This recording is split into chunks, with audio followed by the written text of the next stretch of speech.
തൃശ്ശൂർ ജില്ല CPM-ന്റെ സെക്രട്ടറിക്ക് pan card പോലുമില്ല.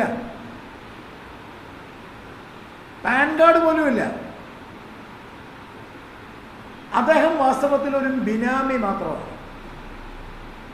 യഥാർത്ഥ കള്ളപ്പണ കള്ളൻ. ഭൂമിയിലെ മധ്യരാജാക്കന്മാർ എന്ന് പറയുന്നത് പോലെ ഭൂമിയിലെ കള്ളപ്പണ രാജാവ് AC മൊയ്തീനാണ്.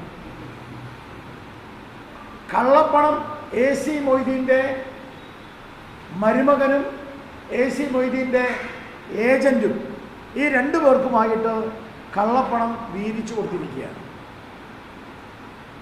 2018 ശേഷം നടന്ന മൊയ്തീൻ്റെ കുടുംബം നടത്തിയിട്ടുള്ള അനധികൃതമായിട്ടുള്ള ഭൂമി ഇടപാടുകളിൽ കരിവന്നൂരിലെ കള്ളപ്പണമുണ്ട്, സംശയമൊന്നുമില്ല.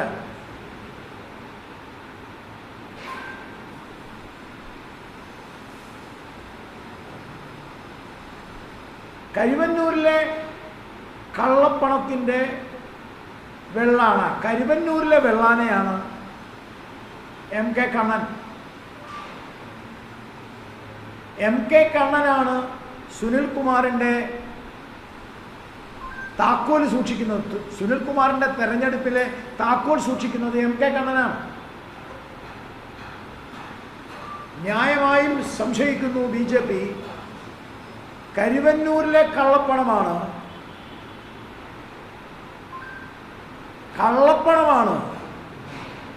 സുനിൽകുമാറിൻ്റെ തെരഞ്ഞെടുപ്പിലെ കോടിക്കണക്കിന് രൂപ.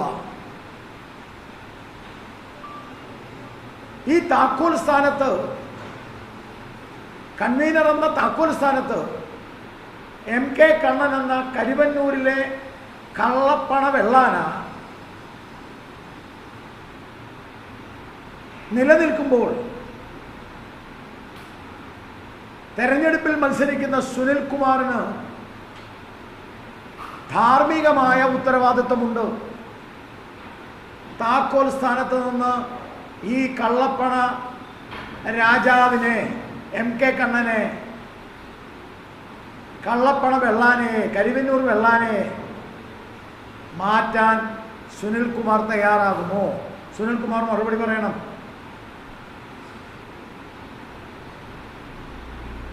സുനിൽകുമാർ ഈ തെരഞ്ഞെടുപ്പിൽ ചെലവാക്കുന്ന പണം അനധികൃത അക്കൗണ്ടിലൂടെ വന്ന CPM പിൻവലിച്ച പണമാണ്.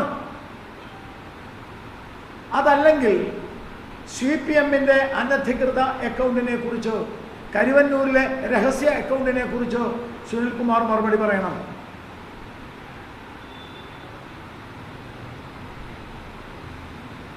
കരിവന്നൂർ അടക്കമുള്ള കള്ളപ്പണത്തിൻ്റെ രഹസ്യ ഇടപാട് നടത്തുവാൻ പ്രാപ്തനായ MK കണ്ണന് കള്ളപ്പണ ഇടപാട്, കള്ളപ്പണം വെള്ളപ്പണമാക്കിയതിൻ്റെ പാരിതോഷികമാണ് കേരള ബാങ്ക് ചെയർമാൻ സ്ഥാനം. അതുകൊണ്ട് ഏതാണ്ട് 45,000 മെമ്പർമാരുള്ള, ഞാൻ മനസ്സിലാക്കുന്നത് 2,000 രൂപ ലഭ്യ കിട്ടുന്ന, ഏതാണ്ട് 9 കോടി രൂപ ഒരു വർഷം കിട്ടുന്ന